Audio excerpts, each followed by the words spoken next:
راته غوږ شعقایدی درته وایم سو کفرونه د شیعو درته درخایم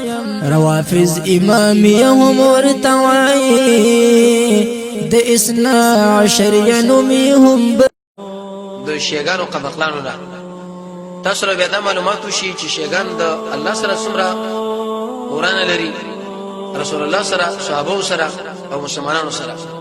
ډېر خراب خلک دي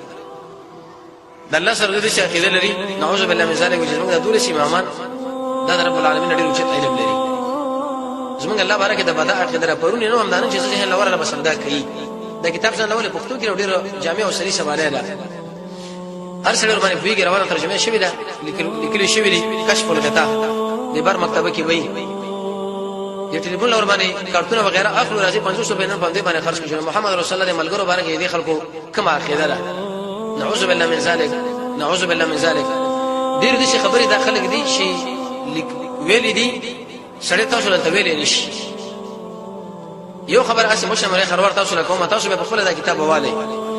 نعوذ بالله من ذلك ونعوذ بالله من ذلك مخکې موږ ویلو چې د اسلام دویم نوم هغه عمر دی دوی لیکي عمر رضی الله عنه شو هغه کې د شو مرزو چې ځم باندې وي ان نارینه سړي اشور نو چې دې سړي اخرت به خلکو اخرت به ګورا چې دا خبره بالکل سړي ویل نشي قسم دې سړي ځان له کوټه کې ناشتي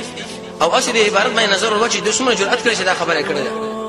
زړه به په ودر دی چې اقا عمر چې هغه محمد رسول الله خلیفہ اقا عمر چې شلیری زید هغه د نظر برابر راغلی ده وحی راغلی ده اقا عمر چې هغه اسلام نوم دی